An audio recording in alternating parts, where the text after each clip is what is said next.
Olá a todos. Estamos aqui mais um dia para estudarmos juntos o Evangelho, né? Hoje nós vamos estudar o capítulo 1º, item 5, mas primeiramente nós vamos fazer a nossa prece, como de costume, e depois a gente retorna à leitura para fazermos os nossos comentários. Então, convido a todos a fechar seus olhos, agradecer a Deus pela oportunidade de estarmos juntos, estudando. Pedimos a proteção do alto e a intuição para que a gente possa trazer aqui algumas palavras que possam calar fundo no nosso coração, que a gente possa fazer brotar uma semente dentro de nós, para que a gente futuramente colha bons frutos, né? Desenvolvendo essas sementes, caminhando no bem, trabalhando na seara do Pai. Pai nosso que estais no céu, santificado seja o vosso nome. Venha a nós o vosso reino, seja feita a vossa vontade, assim na terra como nos céus. O pão nosso de cada dia dai-nos hoje. Perdoe as nossas ofensas, assim como nós perdoamos a quem nos tem ofendido. Não nos deixe cair em tentação, livra-nos do mal, porque vosso é o reino, o poder, a majestade e a glória para todos sempre, assim seja. Em nome de Deus, nosso Pai, de Jesus, nosso bom e amado Mestre, de Paulo de Tarso, patrono da nossa casa de oração, damos por iniciados os estudos dessa tarde, na santa e bendita paz do Senhor Jesus, que assim seja. Bom, como eu disse, hoje nós vamos estudar o capítulo 1º, no item 5, que é intitulado O Espiritismo. Então, esse item, ele está dentro aqui do capítulo Não Vim Destruir a Lei, né? E o item é sobre o Espiritismo. O Espiritismo é a ciência nova que vem revelar aos homens, por meio de provas irrecusáveis, a existência e a natureza do mundo espiritual e as suas relações com o mundo corpóreo. Ele nos mostra não mais como coisa sobrenatural, porém, ao contrário, como uma das forças vivas e sem cessar atuantes na natureza, como a fonte de uma imensidade de fenômenos até hoje incompreendidos e, por isso, relegados para o domínio do fantástico e do maravilhoso. É a essas relações que o Cristo alude em muitas circunstâncias, e daí vem que muito do que ele disse permaneceu ininteligível ou falsamente interpretado. O Espiritismo é a chave com o auxílio da qual tudo se explica de modo fácil. Então, esse é o nosso item de estudo hoje. E aí, como nós sabemos, né, o Espiritismo, ele é uma das 3 revelações. A gente, aqui no próprio Evangelho, nos itens anteriores, no 4, no 3, nós vamos encontrar Jesus, uma parte falando sobre Jesus, outra parte falando sobre Moisés, né? Então, que primeiro veio, a primeira revelação veio por meio de Moisés, a segunda revelação ela veio por meio de Jesus, né? Moisés trazendo a lei de justiça, Jesus trazendo a lei do amor, né? E a terceira revelação é o Espiritismo, né? Que não foi personificado em nenhum indivíduo, né? Ele é um produto ali de ensinamentos que foram dados, né? Não para um homem, mas pelos espíritos, né? Que, no caso, são as vozes do céu, né? Em todos os pontos da Terra, e serviu, assim, de uma multidão incontável de médiuns para fazer acontecer, né? A gente tem aqui os livros da codificação, né? Que a gente teve um monte de médiuns que trouxeram essas mensagens e Kardec atuou aí nessa codificação, né? Catalogando tudo, avaliando as coisas, como a gente viu em outros estudos que nós já fizemos aqui. Então, o Espiritismo, ele é um ensinamento coletivo, né? Que ele veio nos fazer compreender que a reforma íntima é o que nos leva à evolução, né? E à compreensão do amor e da necessidade do bem. Então, o Espiritismo veio nos trazer isso, que é o Consolador. É o Consolador prometido por Jesus, né? E aí, com base nisso, nessa introdução que eu fiz aqui, eu queria trazer uma lição em específico para podermos estudar hoje em torno disso, que é uma lição que está no livro Jesus no Lar, né, na lição 46, denominada A Árvore Preciosa. Nós vamos ver aqui que essa lição ela é iniciada, né, com Jesus salientando que a construção do reino de Deus ela é uma obra de união fraternal, né, entre todos os homens de boa vontade. Ou seja, para nós construirmos esse reino, né, é necessária ali uma soma de forças, de valores, de possibilidades, de contribuições entre os homens de boa vontade. Ressalta isso, homens de boa vontade. A vontade, né, como sabemos, é preciso querer para as coisas mudarem. Nós temos que querer. Então, aqui na lição, né, começando, nós temos aqui, ó, salientando o Senhor que a construção do reino divino seria a obra de união fraternal entre todos os homens de boa vontade, o velho Zebedeu, que amava profundamente os apólogos do Cristo, pediu-lhe alguma narrativa simbólica por meio da qual a compreensão se fizesse mais clara entre todos. Então, nós vemos aqui Zebedeu pedindo para Jesus explicar melhor, de uma maneira mais clara. E aí nós vamos ver que Jesus ele vai começar a narrar aqui sobre a árvore preciosa. Se a gente for olhar a questão da árvore, a árvore ela nos traz ali um olhar de crescimento, de produtividade, de continuidade, né? Um olhar de vida, porque ela produz frutos. Né? Então, é uma vida ali. Só que essa árvore que Jesus vem trazer nessa narrativa, ela não é qualquer árvore, né? Ela é uma árvore preciosa. E nós vamos entender por quê, né? Então, aqui nós vamos ver o seguinte: Jesus, benévolo como sempre, sorriu e contou. Viviam os homens em permanentes conflitos, acompanhados de miséria, perturbação e sofrimento. Quando o Pai, compadecido, lhes enviou um mensageiro portador de sublimes sementes da árvore da felicidade e da paz. Então, aqui, ó, nós estamos vendo que, por misericórdia, né, o Pai nos enviou um mensageiro, né, portador ali das sublimes sementes da árvore da felicidade e da paz. Esses são sentimentos, assim, que exigem uma construção de dentro para fora, né? Se a gente for ver. Então, assim, a cada experiência, a cada obstáculo que nós vamos vivendo, a cada vida que nós vamos passando, nós vamos nos aproximando da felicidade e também da paz, né? Que é ali onde a gente vai encontrar um dia o pouso tranquilo das nossas emoções, né? Onde nada que tem externamente nos perturba. Nós conseguimos uma paz interna, né? Então, a felicidade e a paz. Não são sentimentos simples da gente conseguir, né? Exige essa construção interna.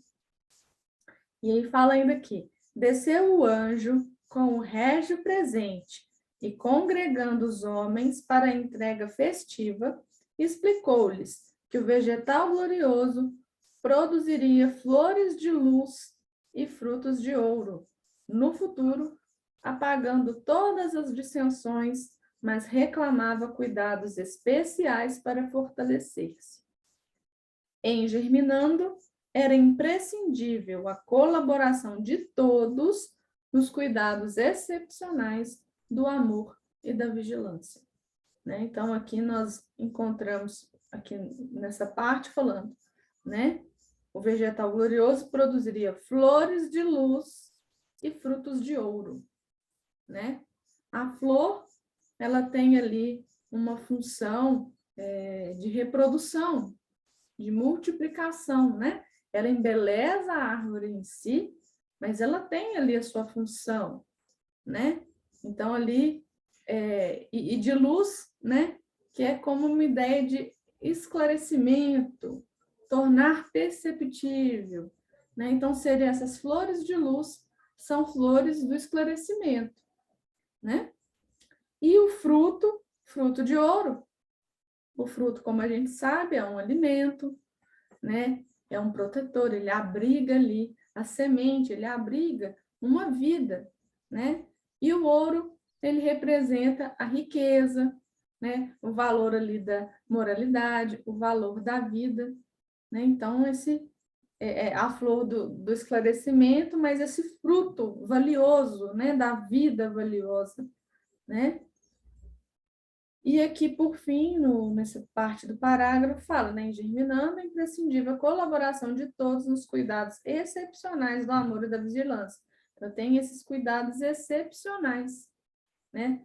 E nela germinando, expressando aqui a vida, né? É imprescindível a colaboração de todos, né? Para produzir esses frutos, né? Essas flores, esses frutos, alguns cuidados são essenciais para fazer essa germinação, né, digamos, né, para crescer, para ali se sustentar e também gerar flores e também gerar frutos, né? Então, uma continuidade ali da vida, né?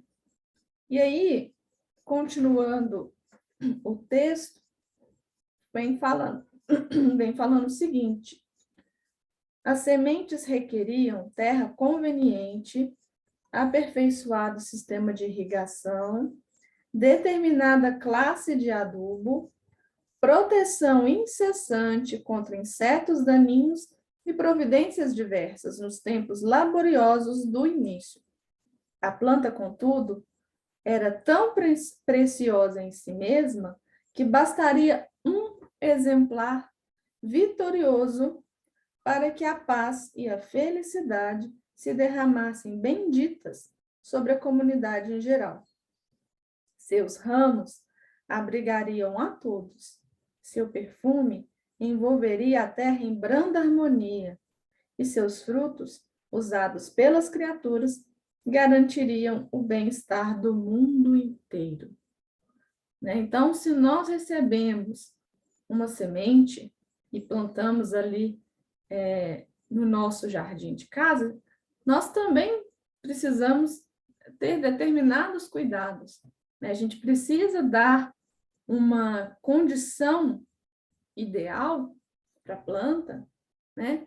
Para ela ter uma produção eficaz. Se a gente não dá as condições devidas, essa semente ela não vai germinar, não vai nascer essa árvore frondosa. Nós não vamos ter frutos, né, gerados por essa árvore. Então, da mesma forma é o que vem falando aqui. Essa árvore, né, das sementes que esse pai, né, compadecido mandou, também exigia cuidados, né, por parte das pessoas, né? Então, assim, se a semente ela encontra água, vento, uma terra fértil, adubo, né? Tudo isso vai colaborar para que essa plantinha cresça, né? A semente do coração, né? Que nós vamos ver aqui, também demanda esse tipo de cuidado, né? Como a gente vai ver aqui, né? Porque para germinar a paz e a felicidade, né? A gente vê que é uma semente plantada no coração, né? A terra é um coração fértil, né? A gente precisa ter cuidados especiais ali, né? Acompanhar o desenvolvimento da planta e assim também com essa planta de dentro do nosso coração, né? Então, não é qualquer planta. Então, a gente precisa escolher um solo fértil para poder plantar essas sementes. Nós precisamos de água, né, do adubo.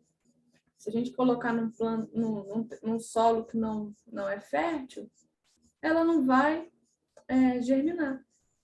E essa questão do acompanhamento da planta, né, que fala aqui também, que precisava desses cuidados, que envolve esse acompanhamento do desenvolvimento da planta, é porque se a gente está acompanhando no dia a dia, a gente vê, ó, está faltando um pouquinho de água. Ah, eu preciso colocar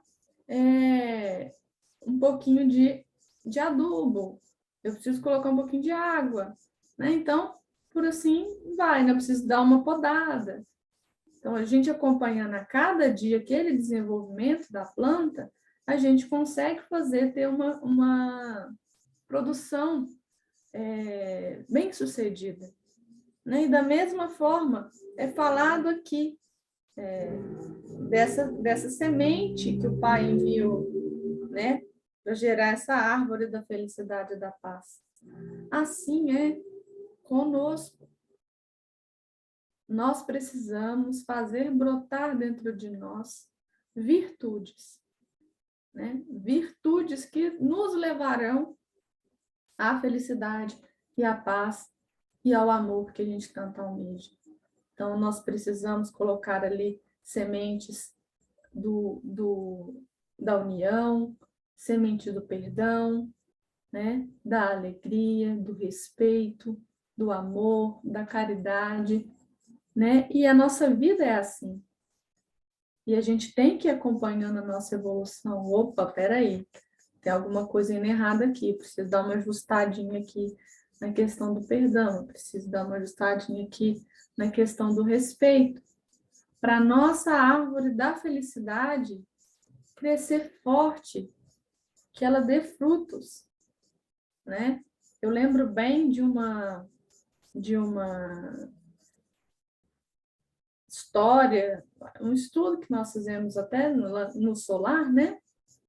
E da gente até saber como que a gente planta. Eu lembro perfeitamente do João Flávio trazendo essa questão do plantio. Ele tinha até levado uma sementinha do jatobá e tinha explicado lá que a pessoa tinha que machucar essa semente para essa semente brotar, né? Então, não basta pegar essa semente, colocar no solo e tampar, não. Ela demandava também machucar a semente para a semente, então, do jatobá germinar e crescer e formar a árvore que nós conhecemos, né? Então, tanto é importante esse acompanhamento e os pré-requisitos para isso poder germinar. Então, a gente vê, né, que demanda um trabalho do nosso lado, demanda reformar internamente, precisa doer, precisa sofrer para a gente poder aprender, para a gente poder germinar, para a gente fazer brotar essas sementes, né? Então, nós precisamos do convívio com aquelas pessoas que são difíceis para nós convivermos. Nós precisamos passar por determinadas situações para a gente poder aprender com os nossos erros, com a dor do outro, né? O tanto que é importante tudo isso. E ir acompanhando, regando esse solo, essa planta, colocando ali os adubos necessários, nós vamos conseguir fazer essa árvore crescer, né? E aí, continuando a história, vem falando aqui, ó.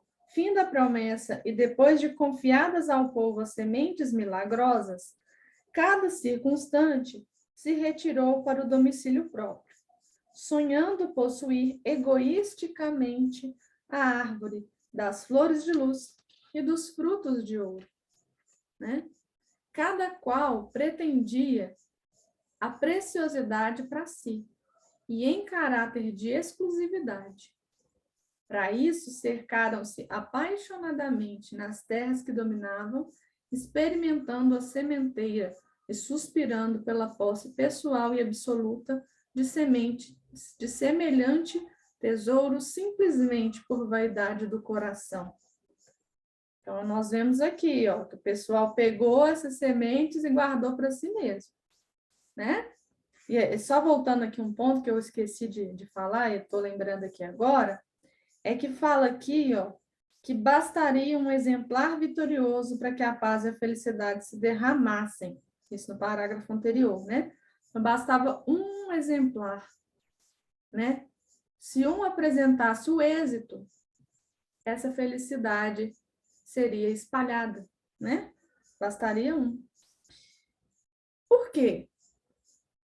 Né? Se tiver um exemplar, vai refletir e contagiar todos, né?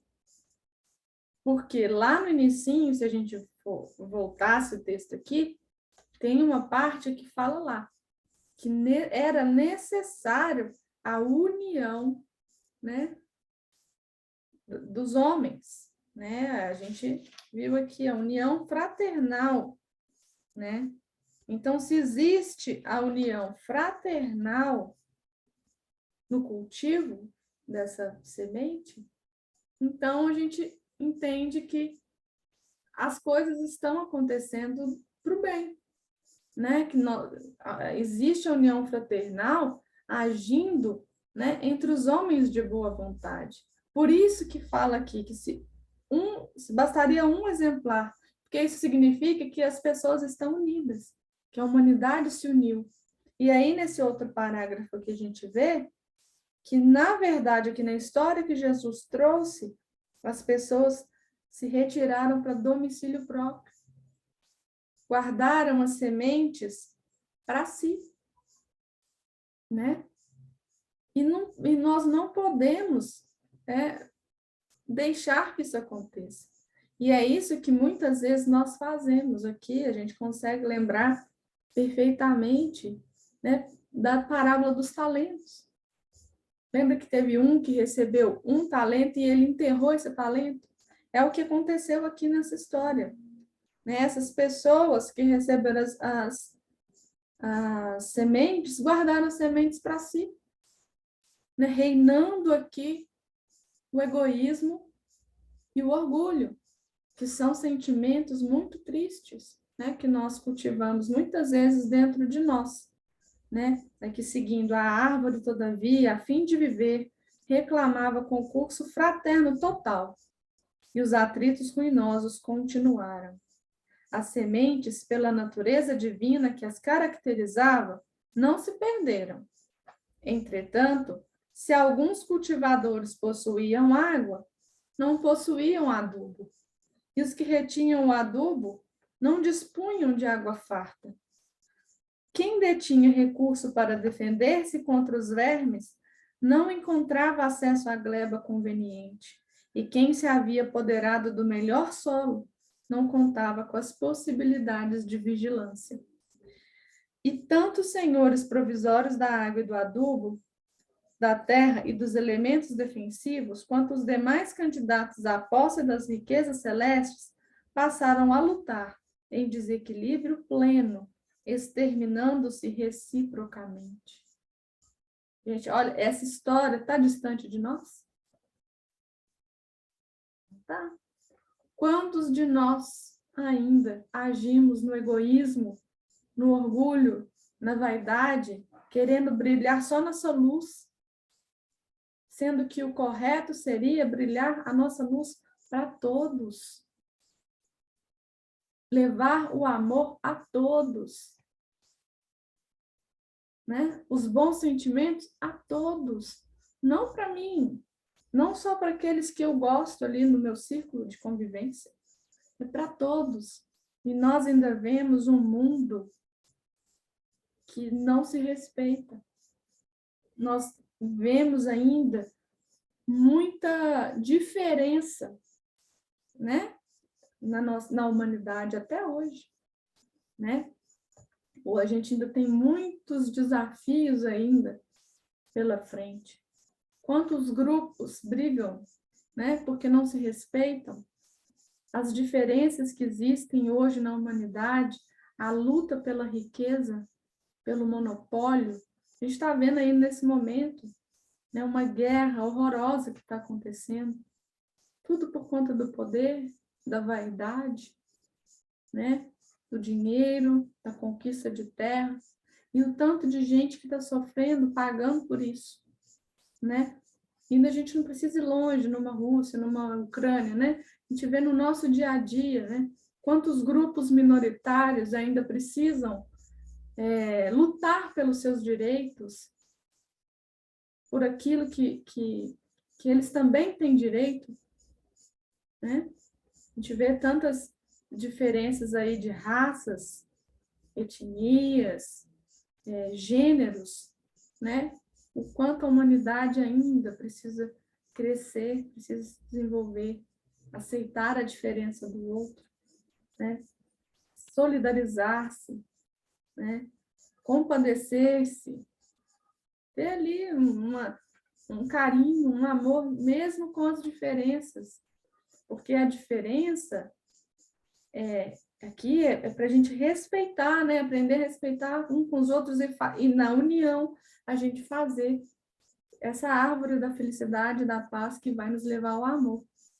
É com a diferença de cada um que está ao nosso redor é que nós vamos conseguir. E é para isso que nós estamos aqui, para aprender a aceitar a diferença do outro. Não existe ninguém igual. Não, nós não estamos buscando a igualdade das pessoas. As pessoas são iguais. Nós estamos buscando os mesmos direitos, as mesmas coisas, mas não que as pessoas têm que ser idênticas. As pessoas são diferentes, mas merecem igual respeito, né? A gente às vezes coloca muito numa escala, né, quantitativa, o que um é superior ao outro, um é melhor do que o outro, e não é verdade. Não tem nada disso. Todos nós recebemos o talento, que é a vida, né, que Deus nos deu, né, para a gente aprender a conviver e chegar todos um dia, né, na morada eterna, em mundos mais elevados, na felicidade plena. É isso, com as diferenças. Não que todos tenham que ser igual. União não é ser igual. União é unir essas diferenças para um bem comum, para um propósito que todo mundo tem.